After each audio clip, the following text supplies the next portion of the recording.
What is up, you guys? Welcome to another edition of Controversial Thoughts. This is another on the road edition of this little mini podcast, but I wanted to share a few of my thoughts about my trip to Tanzania. There's going to be a whole podcast coming about this next week, hopefully with my buddy Anthony Gustin, who I went with, but I want to do a few micro shares before that happens.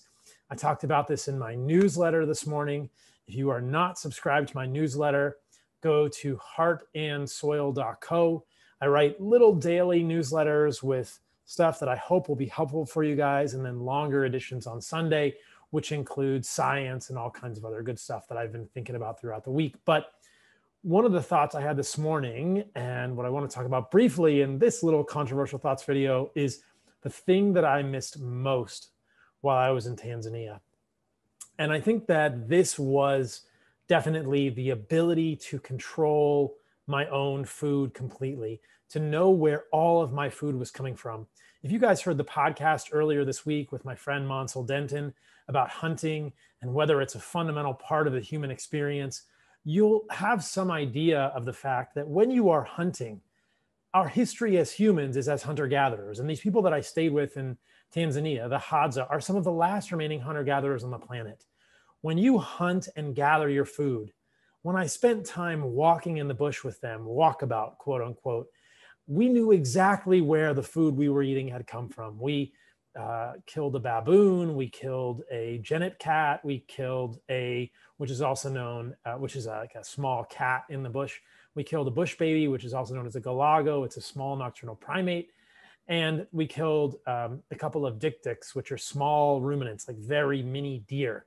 We also gathered a few baobab fruit along the way, which are delicious, by the way, and honey in the bush when we found little tiny straws that these either stingless bees use to make canoa in the baobab or other trees, or stinging bees, which have full-on hives in other trees as well. So we were hunting and gathering food. We knew exactly where it was coming from.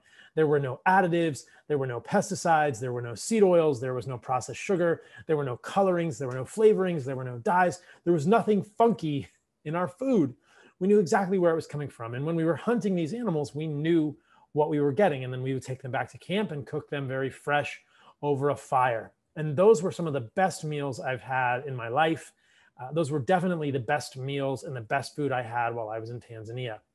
Being in the cities and towns, which are, quote, more modern or modernized or, quote, civilized, the food quality was much lower. And it was much more difficult to control my food, despite the fact that at every junction, I talked to my guides and the waiters and the people who are serving us food in the towns.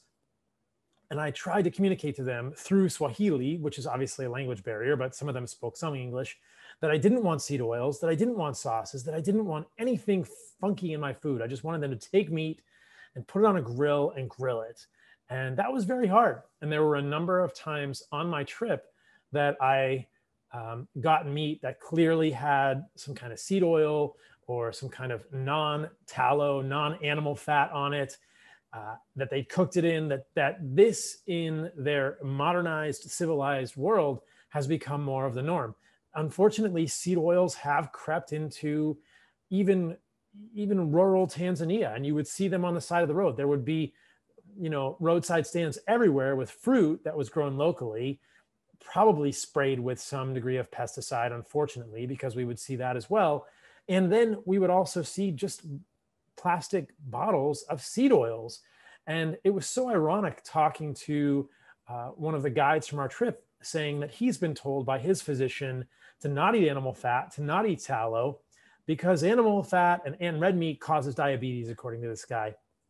In the next sentence, he's telling me, this doesn't make any sense to me. And I'm hearing what you're doing, Paul. And I remember the story of my grandmother, he's telling me, who lived to 110. And this is just one anecdote.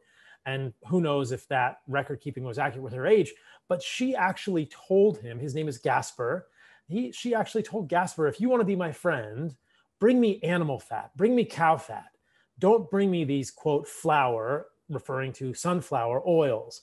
And when you go to the grocery stores, quote unquote, in Tanzania, I was specifically in Arusha and other small towns, they have seed oils on the shelf.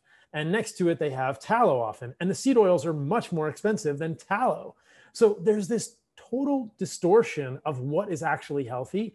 And they're really 20 to 30 years behind in terms of their medical knowledge. And no one there in the medical establishment that I came in contact with in any way, shape, or form is questioning the notion that these seed oils might be problematic for humans. But as you will hear in the podcast that I'm going to do with Anthony Gustin, observationally, the correlation is clearly there, as I've said multiple times.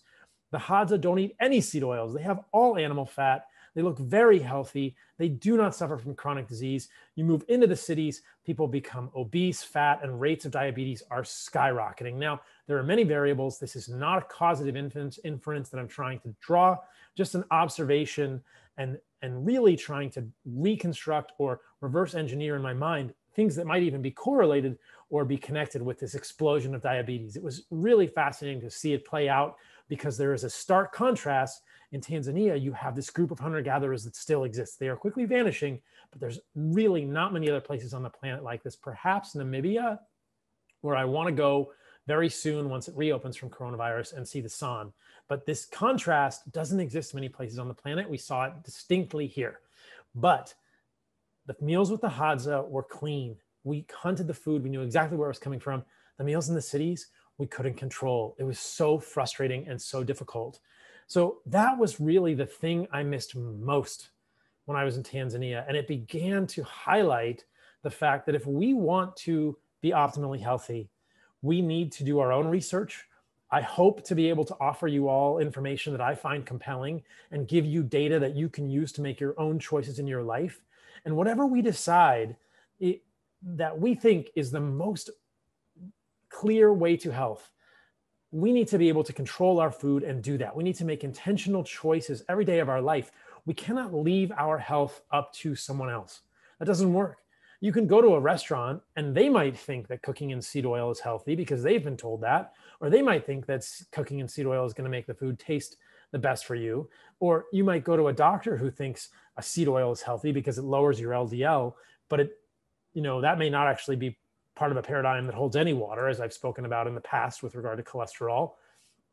But that's not your decision. You have to take your own initiative and decide, and then you have to be in positions as best as possible where you can control that food and make the choices that you believe are most healthy. Because if you leave your food up to someone else, if you leave your health up to someone else, you're going to suffer the same fate as everyone else, which is a inexorable progression to diabetes and chronic disease. And that is why I do this work, because I have rebelled against that for many decades now in my life. And I have believed that if we do what everyone else is doing, if we do even what is considered in the mainstream to be healthy, we don't end up being healthy. We don't end up with radical health, vitality, vigor, energy, strength, emotional clarity, poise, the intention to go work out.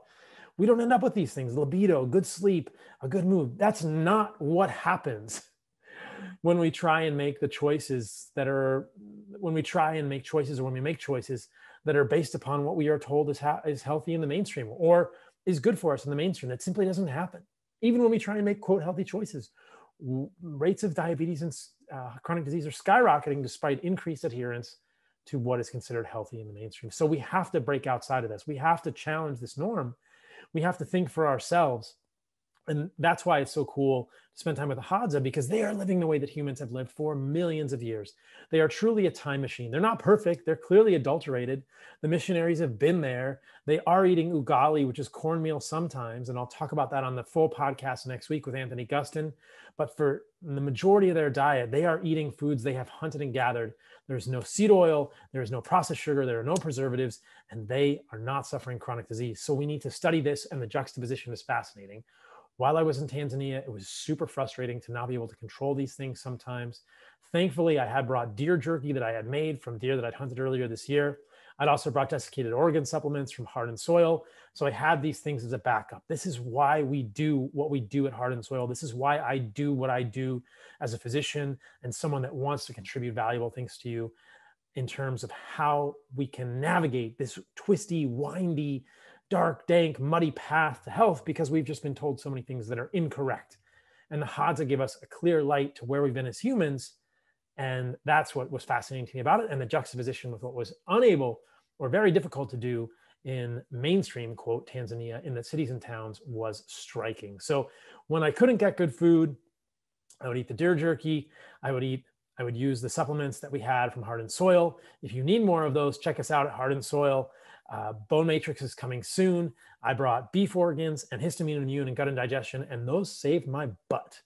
And if I sound like a prima donna, it is only because I take this all very seriously. I take my health seriously, and I hold that up in my life as one of my major priorities. Yeah, a couple of times on the trip, I had to eat food that wasn't perfect, and I did it, and it was fine. I didn't die, but I didn't always feel great when I did it. And I know that if we fall into the trap of becoming lazy with our intention around our food, our health will suffer. And for me, that's the most important thing in my life, because that is the lens through which I get to live this life. Those are the glasses through which I see the world. My mental clarity, my energy, my libido, my sleep, all of these things are directly linked to the quality of the food I eat. And I really value in the US being able to control that and put the intentions that I have into practice. So those are my quick thoughts about the hardest part of my trip to Tanzania, the massive juxtaposition with the way the Hadza eat. There's a lot more coming here, guys. Sign up for my newsletter at heartandsoil.co if you want to hear my thoughts over the next few weeks.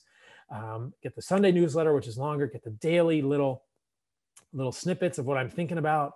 Lots of good science and thoughts in there. And look for the podcast next week with Anthony Gustin. Like I said, if you need more of these organs in your diet, if you are not feeling radically healthy, I believe we can help. Check us out at heartandsoil.co. Send me an email, Dr. Paul, drpaul at heartandsoil.co. Let me and my team troubleshoot your diet a little bit with the carnivore diet or an animal-based diet, and let us make some recommendations about which supplements might be best for you, because we know the Hadza were eating nose to tail for sure. And it was so cool to do that with them. So stay radical, you guys. I love you all. Excited to share more content in the very near future.